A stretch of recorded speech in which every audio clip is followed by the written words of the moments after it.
ಆತ್ಮೀಯ ಬಂಧುಗಳೇ, ಮಹಾಭಾರತ ಉದ್ಯೋಗ ಪರ್ವ ಸನತ್ ಸುಜಾತಿಯ 2ನೇ ಅಧ್ಯಾಯ. ಈ ಅಧ್ಯಾಯದಿಂದ ಇವತ್ತು ಸನತ್ ಸುಜಾತರ ಮೂಲಕ ಧೃತರಾಷ್ಟ್ರನ ಪ್ರಶ್ನೆಗಳಿಗೆ ಉತ್ತರ, ಈ ಒಂದು ವಿಷಯದ ಬಗ್ಗೆ ಈಗ ತಿಳ್ಕೊಳ್ಳೋಣ. ವೈಶಂಪಾಯನರು ಹೇಳ್ತಾರೆ, ನಂತರ ಬುದ್ಧಿವಂತ ಮತ್ತೆ ಮಹಾಮನರಾದ ಧೃತರಾಷ್ಟ್ರ ವಿದುರನು ಹೇಳಿದಂತಹ ಆ ವಚನಕ್ಕೆ ಗೌರವವನ್ನು ಕೊಟ್ಟು ತನ್ನ ಬುದ್ಧಿಯನ್ನ ಪರಮಾತ್ಮನ ವಿಷಯದಲ್ಲಿ ತೊಡಗಿಸ್ಕೊಳ್ಳೋದಕ್ಕೋಸ್ಕರ ಏಕಾಂತದಲ್ಲಿ ಸನತ್ ಸುಜಾತ ಮುನಿಗೆ ಈಗ ಪ್ರಶ್ನೆಯನ್ನ ಮಾಡ್ತಾನೆ. ಅಂದ್ರೆ ವಿದುರರು ಇಷ್ಟು ಹೊತ್ತು ಹೇಳಿದ್ದನ್ನೆಲ್ಲ ಕೇಳಿ, ಹೌದು ನಾನು ಸ್ವಾರ್ಥವನ್ನ ಬಿಡಬೇಕು, ಈಗ ಪಾರಮಾರ್ಥಿಕದ ಕಡೆಗೆ ನಾನು ಯೋಚನೆ ಮಾಡಬೇಕು ಅಂತ ಅವ್ರ ಮನಸ್ಸಿಗೆ ಬರುತ್ತೆ. ಸೊ ವಿದುರ ಹೇಳಿರೋ ಮಾತಿಗೆ ಈಗ ಗೌರವ ಕೊಟ್ಟು ತನ್ನ ಬುದ್ಧಿ ಈಗ ಐಹಿಕದ ಕಡೆ, ಮೋಹದ ಕಡೆ, ಮಗನ ಕಡೆ, ಆ ರಾಜ್ಯದ ಕಡೆ ಎಲ್ಲ ಇತ್ತಲ್ವಾ, ಈಗ ಪರಮಾತ್ಮನ ವಿಷಯದ ಕಡೆ ನಾನು ತೊಡಗಿಸ್ಕೋಬೇಕು ಅನ್ನುವಂಥ ಒಂದು ಮನಸ್ಸನ್ನ ಮಾಡಿ ಈಗ ಸನತ್ ಸುಜಾತ ಮುನಿಗೆ ಪ್ರಶ್ನೆಗಳನ್ನು ಮಾಡ್ತಾ ಇದ್ದಾನೆ.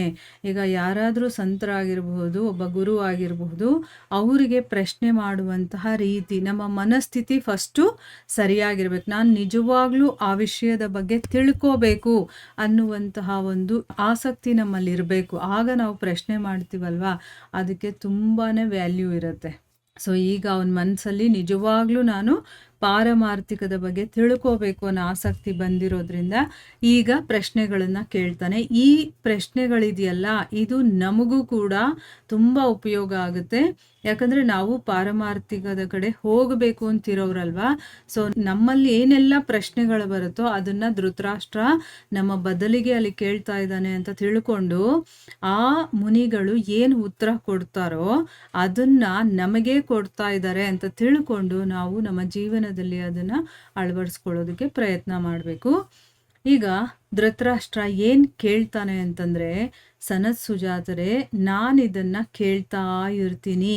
ಏನು ಅಂತಂದ್ರೆ, ಮೃತ್ಯು ಇಲ್ವೇ ಇಲ್ಲ ಅನ್ನೋದು ನಿಮ್ಮ ಸಿದ್ಧಾಂತ, ಜೊತೆನಲ್ಲಿ ನಾನು ಈ ಮಾತನ್ನು ಕೂಡ ಕೇಳ್ತಾನೆ ಇರ್ತೀನಿ. ಏನು ಅಂತಂದ್ರೆ, ದೇವತೆಗಳು ಮತ್ತೆ ಅಸುರರು ಮೃತ್ಯುವಿನಿಂದ ಪಾರಾಗೋದಕ್ಕೋಸ್ಕರ ಬ್ರಹ್ಮಚರ್ಯದ ಪಾಲನೆಯನ್ನ ಮಾಡಿದ್ರು ಅಂತನ್ಬಿಟ್ಟು ಕೇಳ್ತೀನಿ. ಅಂದ್ರೆ ಒಂದು ಕಡೆ ನೀವು ಹೇಳ್ತೀರಾ ಮೃತ್ಯುನೇ ಇಲ್ಲ ಅಂತನ್ಬಿಟ್ಟು, ಆದ್ರೆ ಇನ್ನೊಂದು ಕಡೆ ದೇವತೆಗಳು ಮತ್ತೆ ಅಸುರರಿದಾರಲ್ಲ, ಅವರು ಮೃತ್ಯುವಿನಿಂದ ಪಾರಾಗೋದಕ್ಕೆ, ಈಗ ನಿಮ್ಮ ಸಿದ್ಧಾಂತ ಏನು ಮೃತ್ಯುನೇ ಇಲ್ಲ ಅಂತ, ಆದ್ರೆ ಅವರು ಮೃತ್ಯು ಇದೆ ಅದರಿಂದ ಪಾರಾಗಬೇಕು ಅಂತ ಬ್ರಹ್ಮಚರ್ಯದ ಪಾಲನೆಯನ್ನ ಮಾಡಿದ್ರು ಅಂತ ಹೇಳ್ತಾರಲ್ಲ, ಈ ಎರಡರಲ್ಲಿ ಯಾವ ಮಾತು ಸರಿಯಾಗಿದೆ ಅಂತನ್ಬಿಟ್ಟು ಇಲ್ಲಿ ಪ್ರಶ್ನೆಯನ್ನ ಕೇಳ್ತಾ ಇದ್ದಾನೆ. ಅದಕ್ಕೆ ಸನತ್ ಸುಜಾತರು ಹೇಳ್ತಾರೆ, ಈಗ ನಮಗೂ ಕೂಡ ಈ ಪ್ರಶ್ನೆ ಬರುತ್ತೆ ಅಲ್ವಾ, ಮೃತ್ಯು ಇದೆಯೋ ಇಲ್ವೋ ನಮಗೇನು ಗೊತ್ತಿಲ್ಲ ಸರಿಯಾಗಿ, ಕೆಲವರು ಇದೆ ಅಂತಾರೆ, ಕೆಲವರು ಇಲ್ಲ ಅಂತಾರೆ, ಈ ರೀತಿ ಎಲ್ಲ ಗೊಂದಲಗಳಿರ್ಬೋದು. ಈಗ ಆ ಪ್ರಶ್ನೆಗೆ ಈಗ ಉತ್ತರ ಸಿಗುತ್ತೆ ನಮಗೆ. ಸನತ್ ಸುಜಾತರು ಹೇಳ್ತಾರೆ, ರಾಜನೇ, ನೀನ್ ಕೇಳಿರುವಂತಹ ಪ್ರಶ್ನೆಯಲ್ಲಿ 2 ಪಕ್ಷಗಳಿದೆ, ಅಂದ್ರೆ 2 ಬೇರೆ ಬೇರೆ ಭಾಗಗಳ ತರ ಇದೆ.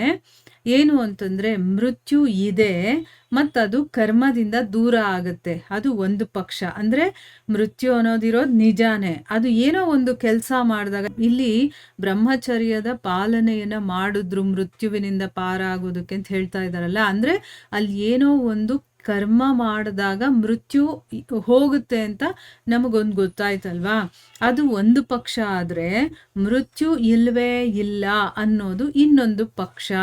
ಆದ್ರೆ ವಾಸ್ತವದಲ್ಲಿ ಇದು ಹೇಗಿದೆಯೋ ಅದನ್ನ ನಾನು ನಿನಗೆ ಈಗ ಹೇಳ್ತೀನಿ, ಗಮನವಿಟ್ಟು ಕೇಳು, ಮತ್ತೆ ನಾನು ಹೇಳೋದ್ರಲ್ಲಿ ನೀನು ಸಂದೇಹ ಪಡಬೇಡ ಅಂತನ್ಬಿಟ್ಟು ಹೇಳ್ತಾ ಇದ್ದಾರೆ. ಅಂದ್ರೆ ನಿನಗಿದನ್ನ ಕ್ಲಿಯರ್ ಮಾಡಿ ಇವಾಗ ನಾನು ಉತ್ತರ ಹೇಳ್ತೀನಿ, ಆದ್ರೆ ನನ್ನ ಮಾತಲ್ಲಿ ನಿನಗೆ ಮೊದಲು ನಂಬಿಕೆ ಅನ್ನೋದು ಇರಬೇಕು ಅನ್ನೋದು ಅವ್ರ ಮಾತು.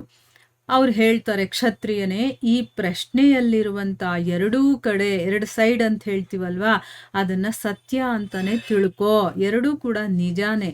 ಕೆಲವು ವಿದ್ವಾಂಸರು ಮೋಹವಶರಾಗಿ ಈ ಮೃತ್ಯುವಿನ ಶಕ್ತಿಯನ್ನ ಸ್ವೀಕಾರ ಮಾಡಿದ್ದಾರೆ. ಹೌದು, ಆ ಮೃತ್ಯು ಅನ್ನೋದಿದೆ ಅನ್ನೋದನ್ನ ಸ್ವೀಕಾರ ಮಾಡಿದ್ದಾರೆ. ಆದ್ರೆ ನಾನು ಹೇಳೋದು ಏನಪ್ಪಾ ಅಂತಂದ್ರೆ, ಅಜಾಗರೂಕತೆ ಇದೆಯಲ್ಲ ಅದೇ ಮೃತ್ಯು, ಮತ್ತೆ ಜಾಗರೂಕರಾಗಿರೋದಿದೆಯಲ್ಲ ಅಂದ್ರೆ ಎಚ್ಚರಿಕೆಯಿಂದ ಇರೋದು ಅದೇ ಅಮೃತ್ಯು. ಅಂದ್ರೆ ಅಮೃತವಾಗಿರುವಂಥದ್ದು, ಅಂದ್ರೆ ಮೃತ್ಯುನೇ ಇಲ್ಲದೆ ಇರುವಂಥದ್ದು ಅಂತ ನಾನು ಹೇಳೋದು ಅಂತ ಹೇಳ್ತಾ ಇದ್ದಾರೆ.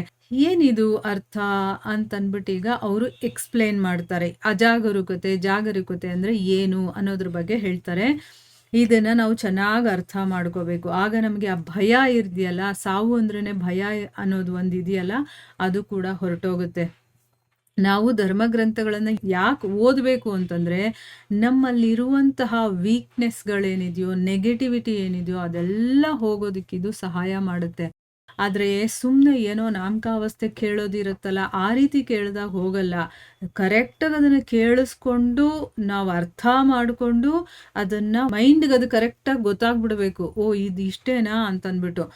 ಆ ರೀತಿ ನಮ್ಮ ಬುದ್ಧಿಯಲ್ಲಿ ಯಾವಾಗ ಆ ವಿಷಯ ಕೂತ್ಕೊಳ್ಳುತ್ತೋ, ಸರಿಯಾಗಿ ಅರ್ಥ ಮಾಡಿಕೊಳ್ಳುತ್ತೋ, ಆಗ ನಮ್ಮಲ್ಲಿರುವಂಥ ನೆಗೆಟಿವಿಟಿ ಆಗಿರ್ಬೋದು, ಭಯ ಆಗಿರ್ಬೋದು, ಅದೆಲ್ಲನೂ ಹೊರಟೋಗುತ್ತೆ. ಇಲ್ಲಿ ಇವರು ಈಗ ಎಕ್ಸ್‌ಪ್ಲೇನ್ ಮಾಡ್ತಾರೆ. ಏನು ಅಂತಂದರೆ, ಅಜಾಗರೂಕತೆಯ ಕಾರಣದಿಂದಾನೇ ಅಸುರಿ ಸಂಪತ್ತುಳ್ಳಂತಹ ಮನುಷ್ಯರು ಮೃತ್ಯುವಿನಿಂದ ಪರಾಜಿತರಾದ್ರು ಅಂತಂದ್ರೆ ಏನು? ಈಗ ಕೇರ್ಲೆಸ್ ಆಗಿರೋದು ಅಂತ ಹೇಳ್ತೀವಲ್ವಾ, ಆ ಕಾರಣದಿಂದಾನೇ ಅಸುರಿ ಸಂಪತ್ತುಳ್ಳ ಅಂತಂದ್ರೆ ಏನು? ಅಸುರರು, ರಾಕ್ಷಸರು, ಆ ರೀತಿಯ ಗುಣಗಳು ಯಾರಲ್ಲಿದೆಯೋ ಅಂಥ ಮನುಷ್ಯರು ಮೃತ್ಯುವಿನಿಂದ ಪರಾಜಿತರಾದ್ರು, ಸೋತ್ ಹೋದ್ರು ಅವರು ಮೃತ್ಯುವಿಗೆ. ಅಂದ್ರೆ ಏನು? ಅವರು ಸತ್ರು ಅಂತ ಅರ್ಥ. ಮತ್ತೆ ಯಾರು ಜಾಗರೂಕತೆಯಿಂದಾನೆ ದೈವಿ ಸಂಪತ್ತುಳ್ಳಂತಹ ಮಹಾತ್ಮ ಪುರುಷರಿದಾರಲ್ಲ, ಅವರು ಬ್ರಹ್ಮ ಸ್ವರೂಪರಾಗಿ ಬಿಡ್ತಾರೆ. ಅಂದ್ರೆ ಏನು? ಅವರಲ್ಲಿ ಎಚ್ಚರಿಕೆ ಇದೆ. ಅಂದ್ರೆ ಏನೂ ತಪ್ಪು ಮಾಡದೆ ಒಳ್ಳೆಯದನ್ನ ಯೋಚನೆ ಮಾಡುವಂಥವ್ರು, ಮತ್ತೆ ಯಾವಾಗ್ಲೂ ಎಚ್ಚರಿಕೆಯಿಂದ ಇರುವರು ಅಂಥವ್ರು ಏನು ಮಾಡಿದ್ರು? ಅವರಲ್ಲಿ ಎಂಥ ಸಂಪತ್ತಿದೆ? ಅವರಲ್ಲಿ ದೈವಿ ಸಂಪತ್ತು. ಅಂದ್ರೆ ಏನು? ಎಲ್ಲ ಶುದ್ಧ ಸತ್ವವಾದಂತಹ ಗುಣಗಳೇ ಇದೆ. ಅಂಥ ಮಹಾತ್ಮ ಪುರುಷರೇನಾದ್ರು ಬ್ರಹ್ಮ ಸ್ವರೂಪರಾಗಿ, ಅಂದ್ರೆ ಅವರೂ ಕೂಡ ಭಗವಂತನ ಹಾಗೆ ಆಗ್ಬಿಟ್ರು, ಅಥವಾ ಬ್ರಹ್ಮ ಸ್ವರೂಪವೇ ಆಗ್ಬಿಡ್ತಾರೆ ಅಂತ. ಅಂದ್ರೆ ಏನು? ನಾವು ತಿಳ್ಕೊಳ್ತಾ ಭಕ್ತರು ಕೂಡ ಭಗವಂತನೇ ಆಗ್ಬಿಡ್ತಾರೆ ಅಂತ ಹೇಳ್ತಾರಲ್ವಾ. ನಾವ್ ಯಾರು ಏನು ಅಂತ ತಿಳ್ಕೊಳ್ತಾ ಭಗವಂತನ ಬಗ್ಗೆ ಚಿಂತನೆ ಮಾಡ್ತಾ ಇದ್ದಾಗ ಆ ಭಗವಂತನಲ್ಲಿರುವಂತ ಗುಣಗಳೆಲ್ಲ ನಮಗೂ ಬರ್ತಾ ಹೋಗುತ್ತೆ. ಆ ಭಗವಂತನ ಸ್ವರೂಪನೇ ನಾವು ಆಗ್ಬಿಡ್ತೀವಿ ಅನ್ನೋದು ಇದರ ಅರ್ಥ. ಎಷ್ಟು ಚೆನ್ನಾಗಿ ಎಕ್ಸ್‌ಪ್ಲೇನ್ ಮಾಡಿದ್ದಾರೆ. ಇದು ಎಷ್ಟು ನಿಜ ಅನ್ಸುತ್ತೆ ನೋಡಿ. ಈಗ ಜಾಗರೂಕತೆಯಿಂದ ನಾವಿದ್ದಾಗ ನಮ್ಮ ಸಾವು ಖಂಡಿತ. ನಾವು ಈ ದೇಹವನ್ನ ಬಿಟ್ಟು ಇನ್ನೊಂದು ದೇಹವನ್ನ ಪಡ್ಕೊಳ್ಳೇಬೇಕು.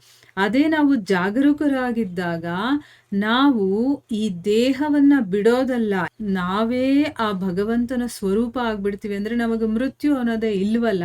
ಅದಕ್ಕೆ ಇವರು ಮೃತ್ಯು ಅನ್ನೋದು ಇಲ್ಲ ಅಂತ ಹೇಳ್ತಾ ಇದಾರಲ್ಲ, ಅದು ಕರೆಕ್ಟ್ ಆಗಿದೆ. ಯಾಕೆ ಅಂತಂದ್ರೆ ನಮ್ಮ ಮನಸ್ಸಿನ ಸ್ಥಿತಿ ಹೇಗಿರುತ್ತೋ ಆಗ ನಮಗೆ ಈ ವಿಷಯಗಳು ಅರ್ಥ ಆಗ್ತಾ ಹೋಗುತ್ತೆ. ಸೊ ಅದಕ್ಕೇನೆ ಮೃತ್ಯು ಇದೆ ಅಂತ ಯಾರು ಸ್ವೀಕಾರ ಮಾಡಿದಾರೋ, ಅದೊಂದು ಶಕ್ತಿ ಕರೆಕ್ಟು ಅಂತ ಯಾರು ಸ್ವೀಕಾರ ಮಾಡಿದಾರೋ ಅವ್ರು ಏನೋ ಒಂದು ಕೆಲಸವನ್ನ ಮಾಡಿ ಅದನ್ನ ಗೆಲ್ತಾರೆ. ಅದನ್ನ ಗೆಲ್ಲೋದು ಅಂತಂದ್ರೆ ಏನು? ಮತ್ತೆ ಜನನ ಮರಣ ಒಂದು ಚಕ್ರದಲ್ಲಿ ಬರ್ದೇ ಇರೋದು ಅಂತ ಅರ್ಥ. ಸೊ ಇಲ್ಲಿ ಸ್ವಯಂ ಬ್ರಹ್ಮ ಸ್ವರೂಪರಾಗ್ಬಿಡೋದು ಅಂತಂದ್ರೆ ಏನು? ಅವರು ಮತ್ತೆ ಈ ದೇಹವನ್ನ ಪಡೆಯುವಂತ ನೆಸೆಸಿಟಿ ಇರೋದಿಲ್ಲ ಅಂತಂದ್ಬಿಟ್ಟು ಈಗ ಒಂದು ಮಟ್ಟಕ್ಕೆ ಅರ್ಥ ಆಗಿದೆ ಅಲ್ವಾ. ಮೃತ್ಯು ಅನ್ನೋದು ಇಲ್ವೇ ಇಲ್ಲ ಅನ್ನೋದು ಸನತ್ ಸುಜಾತರ ಒಂದು ಸಿದ್ಧಾಂತ. ಸೊ ಅದನ್ನ ಇಲ್ಲಿ ಎಕ್ಸ್‌ಪ್ಲೇನ್ ಮಾಡ್ತಾ ಇದ್ದಾರೆ. ಇದರ ಮುಂದುವರೆದ ಭಾಗ ಇನ್ನೂ ಇದೆ, ಅದನ್ನ ನಾವು ಮುಂದಿನ ಭಾಗದಲ್ಲಿ ತಿಳ್ಕೊಳ್ಳೋಣ. ಹರೇ ಕೃಷ್ಣ.